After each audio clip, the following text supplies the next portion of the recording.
Hello बच्चों, आज हम करेंगे dual nature of radiation and matter. सबसे पहले हमें पता होना चाहिए कि वर्क फंक्शन क्या होता है। अब ये जो हमारा एक एटम है, ये एटम है, ये इसका न्यूक्लियस है और इसके आसपास इलेक्ट्रॉन्स मूव करते हैं। अब ये जो पॉजिटिव चार्ज का न्यूक्लियस है और इलेक्ट्रॉन के ऊपर नेगेटिव चार्ज है, इन दोनों के बीच में कुछ अट्रैक्शन है। और ये कितनी एनर्जी से जुड़े हुए हैं? मान लो ये 1.2 इलेक्ट्रॉन वोल्ट की एनर्जी से जुड़े हुए हैं। तो ये जो होगा, इसको तोड़ने के लिए, मतलब कि इसको इलेक्ट्रॉन को अलग करने के लिए मुझे कम से कम 1.2 इलेक्ट्रॉन वोल्ट की एनर्जी देनी पड़ेगी। तो मिनिमम मुझे इसको इलेक्ट्रॉन को अलग करने के लिए मिनिमम मुझे 1.2 इलेक्ट्रॉन वोल्ट की एनर्जी देनी पड़ेगी। तो इसी को बोलते हैं हम वर्क फंक्शन। तो work function is defined as the minimum amount of energy which is required to reject out electron from an atom. तो एटम में से जितनी एनर्जी हमें देनी पड़ती है मिनिमम, इलेक्ट्रॉन को अब ज़्यादा तो जितनी मर्जी दे दे, लेकिन मिनिमम जितनी देनी पड़ती है उसको बोलते हैं हम वर्क फंक्शन। अब वर्क फंक्शन जो होता है वो एनर्जी होती है। तो एनर्जी का फॉर्मूला होता है एच न्यू नॉट। अब आप देखिए कि वर्क फंक्शन के फॉर्मूले में हमारा न्यू नॉट यूज़ हो रहा है। न्यू नॉट क्या चीज़ है? फ्रीक्वेंसी है। H nu not, H Planck's constant है, न्यू नॉट फ्रीक्वेंसी है। तो वर्क फंक्शन के फॉर्मूले में जो न्यू नॉट यूज़ होता है, इसको हम बोलते हैं थ्रेश होल्ड फ्रीक्वेंसी। तो हम बोलेंगे जितनी मिनिमम फ्रीक्वेंसी हमें चाहिए to eject out electron from an atom, उसको हम थ्रेश होल्ड फ्रीक्वेंसी बोलते हैं। तो है दोनों एक ही बात। एक को हमने एनर्जी की टर्म्स में डिफाइन किया हुआ है और फिर हमने वही चीज़ को फ्रीक्वेंसी की टर्म्स में डिफाइन किया हुआ है। तो ये था हमारा वर्क फंक्शन और थ्रेश होल्ड फ्रीक्वेंसी। उसके बाद आता है इलेक्ट्रॉन वोल्ट। क्या होता है इलेक्ट्रॉन वोल्ट? आपको पता है इलेक्ट्रॉन वोल्ट जो होते हैं वो यूनिट होते हैं एनर्जी के। तो ये यूनिट होते हैं एनर्जी के। अगर आपने 1 इलेक्ट्रॉन वोल्ट को जूल में कन्वर्ट करना है तो हम 1.6 इंटू 10⁻⁻⁻19 से इसे मल्टीप्लाई करेंगे और ये है जूल में कन्वर्ट हो जाएगा। तो ये हमारा इलेक्ट्रॉन वोल्ट है। अब है हमारा फोटो इलेक्ट्रिक इफेक्ट। क्या होता है फोटो इलेक्ट्रिक इफेक्ट? भी हमारा यही होता है कि हमने बाहर से, देखिए ये एटम था, इसको ये जो है ये जो इलेक्ट्रॉन है ये न्यूक्लियस के साथ अट्रैक्टेड था और इसके पास जो एनर्जी, जिस एनर्जी से अट्रैक्टेड था वो थी 1.2 इलेक्ट्रॉन वोल्ट। मान लो आपने यहाँ से बाहर से फोटोन्स के रूप में एनर्जी दी और आपकी जो एनर्जी थी, मान लो वो एच न्यू की एनर्जी थी और इसकी वैल्यू थी 1.5 इलेक्ट्रॉन वोल्ट। इतनी एनर्जी थी, आपने बाहर से इतनी एनर्जी दी और एनर्जी किसके रूप में दी? आपने फोटोन्स या लाइट के रूप में दी। तो ये जो 1.5 इलेक्ट्रॉन वोल्ट की एनर्जी है, इसमें से 1.2 इलेक्ट्रॉन वोल्ट तो इसको अलग करने में ही यूज़ हो जाएंगे, मतलब कि इसके वर्क फंक्शन के लिए ही यूज़ हो जाएंगे। आपको इलेक्ट्रॉन को इससे अलग करना है। तो एच न्यू जो टोटल एनर्जी थी जो कि 1.5 इलेक्ट्रॉन वोल्ट थी, उसके अंदर से वर्क फंक्शन के लिए यूज़ हो गई, उससे मतलब इलेक्ट्रॉन को अलग करने के लिए यूज़ हो गई 1.2 इलेक्ट्रॉन वोल्ट। बाकी जो 0.3 इलेक्ट्रॉन वोल्ट मिली वो आपके इलेक्ट्रॉन को क्या देगी? Kinetic energy. और काइनेटिक एनर्जी देने से इलेक्ट्रॉन बाहर आ जाएंगे। तो आपकी जो इक्वेशन बनी वो आपने टोटल जो एनर्जी दी उसको न्यू नॉट दी और वो पहले तो उसने वर्क फंक्शन में यूज़ हो गई इलेक्ट्रॉन को अलग करने में, बाकी जो बची हुई एनर्जी थी वो काइनेटिक एनर्जी के फॉर्म में यूज़ हो गई। तो आपको हमें आइंस्टाइन की ये बन गई आपकी photo electric equation. H new आपने टोटल एनर्जी दी, वर्क फंक्शन का आपका फॉर्मूला होता है h nu naught plus kinetic energy होती है हाफ mv²। तो ये है हमारी photo electric Einstein equation, Einstein photo electric equation. अब आपको पता है न्यू का फॉर्मूला भी आपको पता है। न्यू का फॉर्मूला होता है c/λ। ये हो जाएगा c/λ not plus half mv²। अब हम इसको इस तरह से भी लिख सकते हैं hc/λ नॉट प्लस ये जो काइनेटिक एनर्जी का एक और भी फॉर्मूला होता है EV नॉट, EV नॉट। तो हम इसको आइंस्टाइन फोटो इलेक्ट्रिक इक्वेशन को इस तरह से भी लिख सकते हैं और इस तरह से भी लिख सकते हैं H nu naught plus EV naught. So there are different ways to write Einstein photo electric equation. तो अब यहाँ पर देखो, हमने यहाँ पर सारी प्रकार की जो है आइंस्टाइन फोटो इलेक्ट्रिक इक्वेशन लिखी हुई है। H nu is equal to H nu naught plus half mv²। Nu की जगह हमने c/λ लिखा, न्यू नॉट की जगह c/λ नॉट लिखा प्लस हाफ mv²। और इसी तरह से काइनेटिक एनर्जी की जगह हमने EV नॉट भी लिख सकते हैं। तो ये these are the 4 ways to write Einstein photoelectric equations. अब हम एक्सपेरिमेंटल सेटअप करेंगे फोटोइलेक्ट्रिक इफेक्ट के लिए। जितना भी हमने थ्योरी में पढ़ा है उसको अब हम एक्सपेरिमेंटल सेटअप करेंगे। तो ये है हमारा एक्सपेरिमेंटल सेटअप। यहाँ पर हमने एक इवैक्यूएटेड ट्यूब ली। आप सबको पता है इवैक्यूएटेड ट्यूब क्या होती है, जिसमें वैक्यूम होता है, कुछ भी नहीं होता, वह इवैक्यूएटेड ट्यूब होती है। यहाँ हमने कैथोड लगाया, यहाँ पर हमने एनोड लगाया, ये हमने माइक्रो एमिटर लगाया है कि अगर कोई भी करंट निकलता है तो ये हमें डिटेक्ट करके बता देगा। यहाँ हमने वोल्ट मीटर लगाया है, वोल्ट मीटर जो है वोल्टेज मेजर करेगा।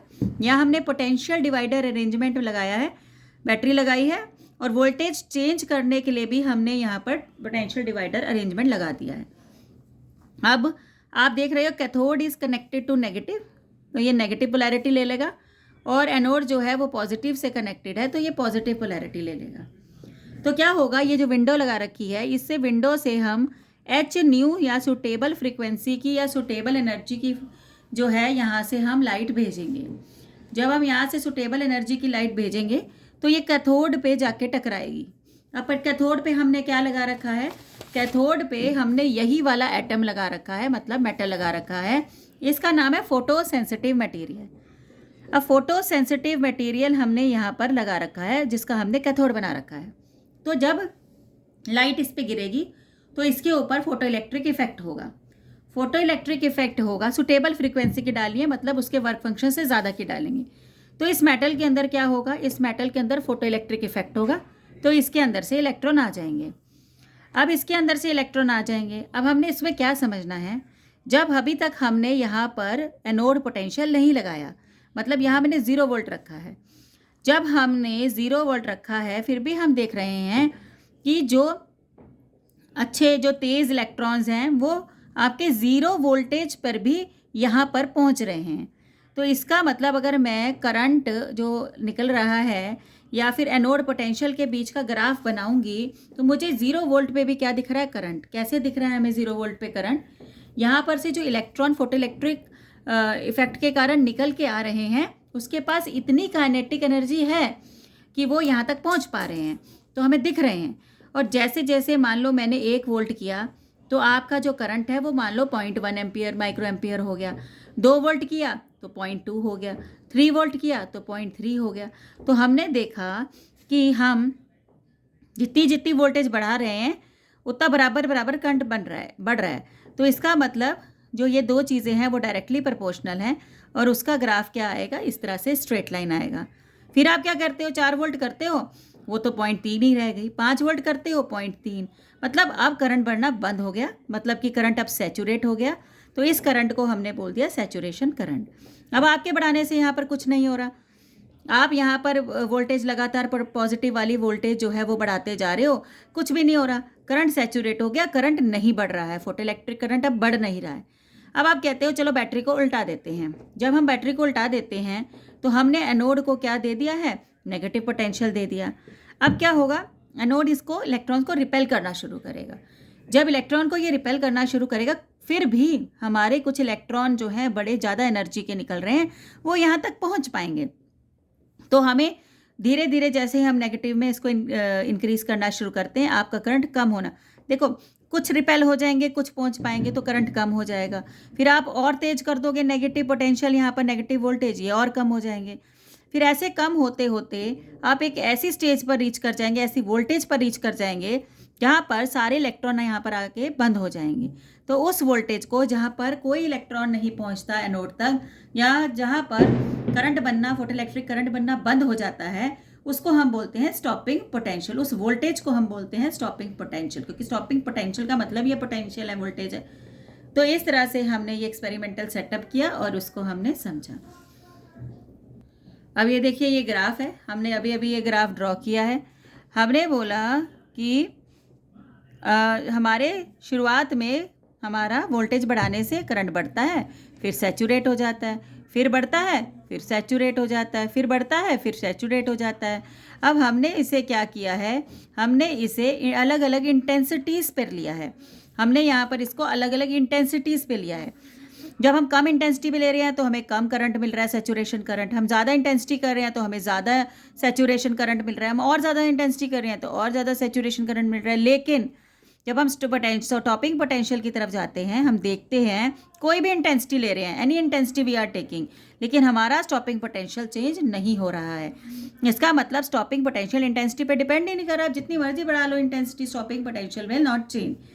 लेकिन इंटेंसिटी पे कौन डिपेंड कर रहा है? सैचुरेशन करंट, क्योंकि वो सैचुरेशन करंट लगातार क्या होता जा रहा है? बढ़ता जा रहा है। इसी तरह से हमने देखा, हम ये तो देखें स्टॉपिंग पोटेंशियल डिपेंड किस पे करता है। स्टॉपिंग पोटेंशियल देखा तो हम फ्रीक्वेंसी चेंज करके देखा रेडिएशन की। हमने देखा कि जो फ्रीक्वेंसी है उसके चेंज करने से स्टॉपिंग पोटेंशियल तो चेंज हो रहा है, यहाँ पर हम देख पा रहे हैं। लेकिन सैचुरेशन करंट जो है वो चेंज नहीं हो रहा।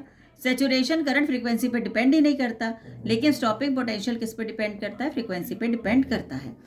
अब तीसरा ये ग्राफ है, तीसरा ग्राफ है इंटेंसिटी और फोटोइलेक्ट्रिक करंट। आप जैसे जैसे इंटेंसिटी बढ़ाते हैं, हमने यहाँ पर भी पढ़ा था कि जैसे जैसे आप इंटेंसिटी बढ़ाते हैं आपका जो फोटोइलेक्ट्रिक करंट है वो बढ़ता जाता है। तो लीनियरली बढ़ता है। इनका ग्राफ क्या आता है? फोटोइलेक्ट्रिक करंट और आई का ग्राफ जो होता है वो क्या होता है? स्ट्रेट लाइन ग्राफ होता है।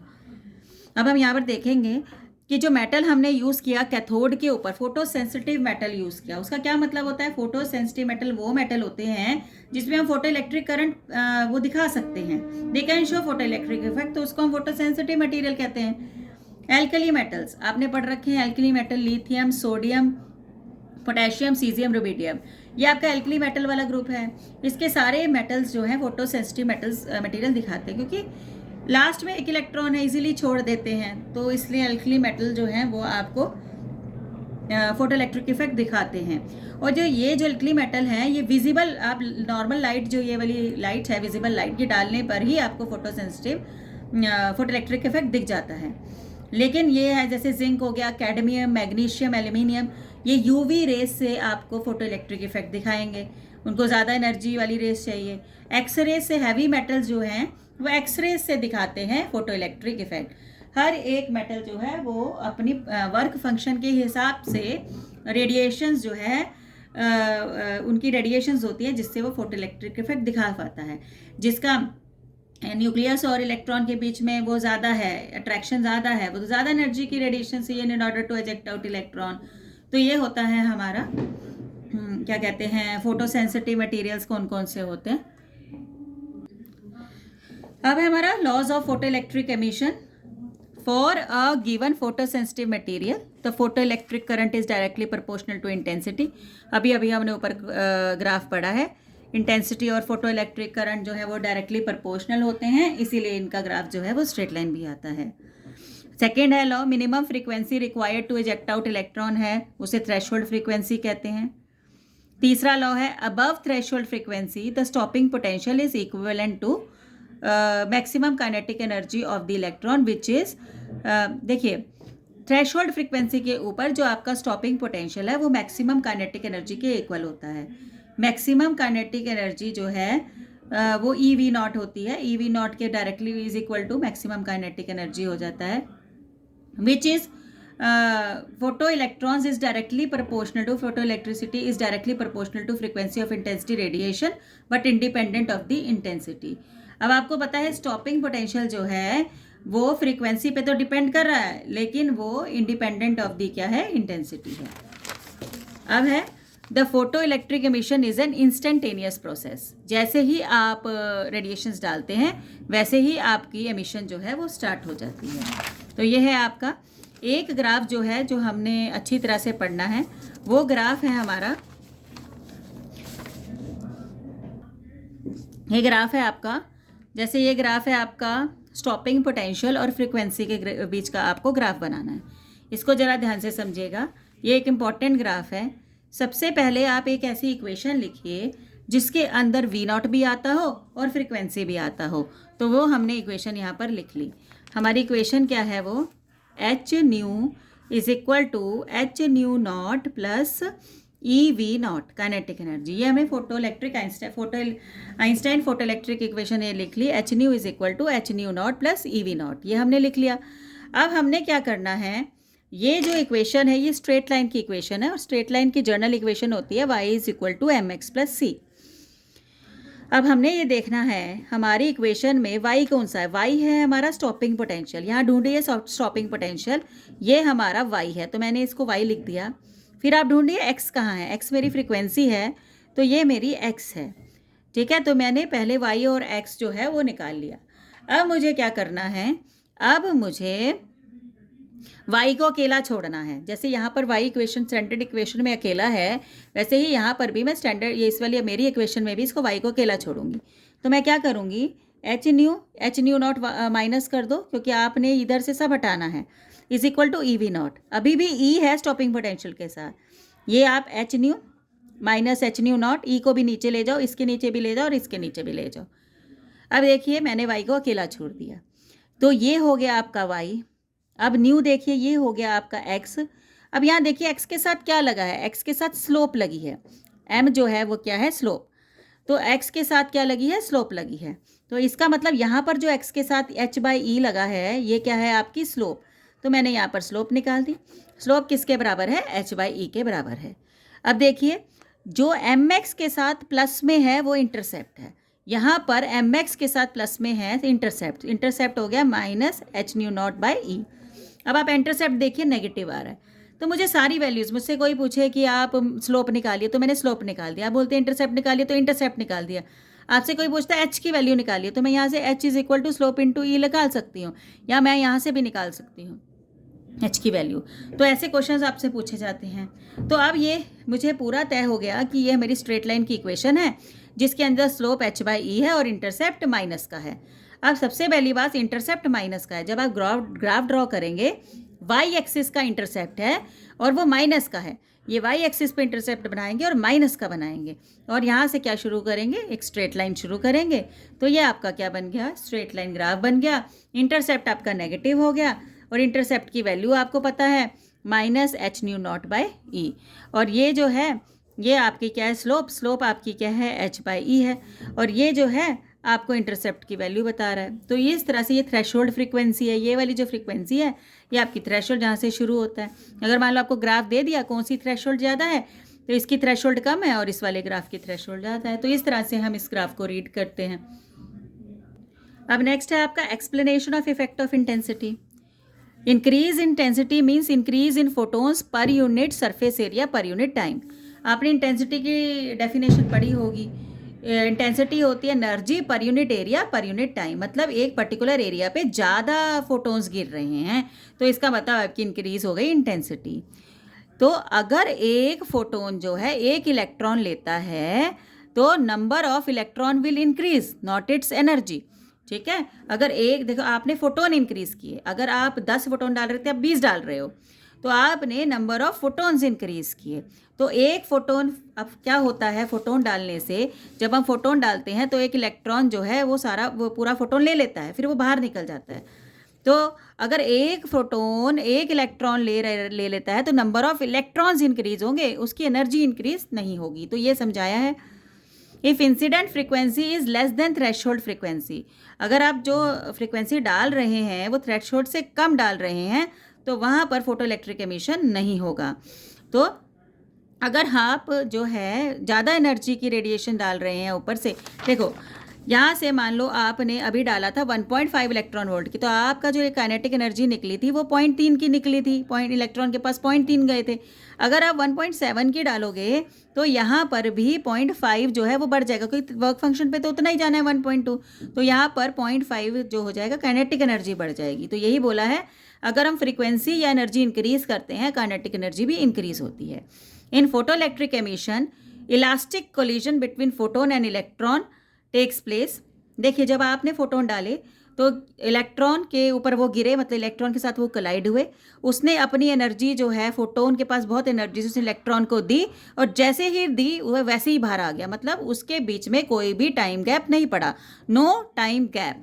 तो इंस्टेंटेनियस प्रोसेस है, हमने पहले भी ये बात पढ़ी थी, जैसे ही फोटोन इलेक्ट्रॉन को एनर्जी पास ऑन करता है वो वैसे ही बाहर निकल आता है। तो ये हो गया हमारा। अब है पार्टिकल नेचर ऑफ लाइट।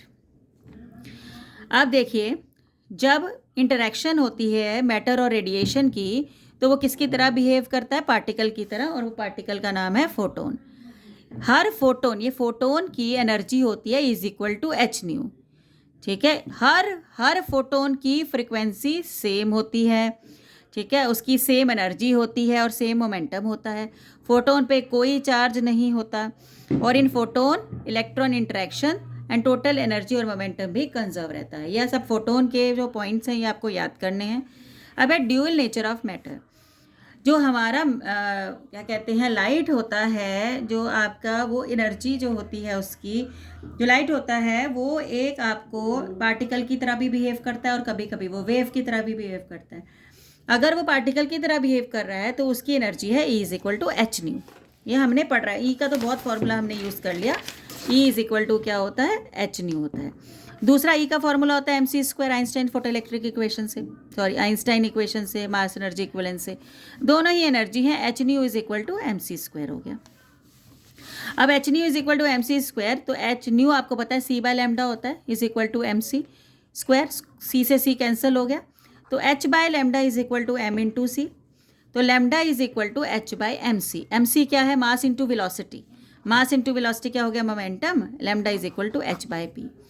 तो ये आपकी वेवलेंथ ऑफ दी, ये हमने डी ब्रॉगली इक्वेशन निकाली है कि वेवलेंथ निकाली है।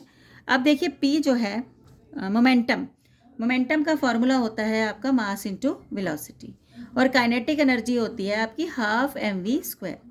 अब यहाँ पर ये देखिए, अगर मैं इसको मास से मल्टीप्लाई मास से डिवाइड कर दूंगी तो ये बन जाएगा m square we square upon में 2m, ये बन जाएगा। मास इंटू वेलोसिटी होती है मोमेंटम, ये मोमेंटम का square into upon 2m is equal to K. Momentum का स्क्वायर किसके इक्वल हो गया, 2m के, तो मोमेंटम हो गया अंडर रूट 2m के। तो आप यहाँ पर मोमेंटम की जगह क्या लिख सकते हैं, अंडर रूट 2m के भी लिख सकते हैं। काइनेटिक एनर्जी का एक फॉर्मूला मैंने आपको और बताया है, h upon under root 2m e V naught. तो ये आपका क्या बन गया, लैम्डा का एक और फॉर्मूला आपके पास आ गया। अब यहाँ देख लेते हैं, हमने अभी यही किया है, E is equal to H nu, e is equal to M C square. हमने दोनों को इक्वेट कर दिया, न्यू की जगह सी बाय लैम्डा, सी से सी कैंसिल हुआ और h is equal lambda is equal to H by p निकल आया। पी क्या होता है, मोमेंटम होता है, मोमेंटम का फॉर्मूला क्या होता है, मास इंटू वेलोसिटी, और यहाँ पर सी क्या है, वेलोसिटी ऑफ लाइट। ये भी हमने आपको बता दिया that kinetic energy is equal to half M V square, mass से मल्टीप्लाई किया, मास से डिवाइड किया, M square we square, momentum का स्क्वायर बन गया, 2m बन गया, के पी की वैल्यू आ गई अंडर रूट 2m के की जगह आप ई वी नॉट लिख सकते हैं, तो मैंने के की जगह ई वी नॉट लिख दिया। एच कांस्टेंट होता है, प्लैंक्स कांस्टेंट, प्लैंक्स कांस्टेंट की वैल्यू 6.6 इंटू 10⁻⁻³ जूल सेकेंड होती है। मास भी हमारे पास पता है, चार्ज ऑन एन इलेक्ट्रॉन भी पता है, वी नहीं पता, v is a variable quantity. तो इन सबको सॉल्व किया, सॉल्व करने के बाद 12.24 एंगस्ट्रॉम आ गया अंडर रूट वी। जो भी आप पोटेंशियल लगाएंगे वो यहाँ पर पुट कर देंगे और हमारे पास डायरेक्टली लैम्डा की वैल्यू आ जाएगी। एक और फॉर्मूला CBSE NCERT में दे रखा है, वो दे रखा है नंबर ऑफ फोटोन्स इमिटेड पर सेकेंड, कितने फोटोन्स हर सेकंड में निकल रहे हैं, वो पावर अपॉन एनर्जी है। ये फॉर्मूले पे भी क्वेश्चंस बहुत आते हैं, power upon energy is equal to n। तो हमने ये जो photo electric dual nature of matter and radiation है वो यहाँ पर फिनिश कर लिया है।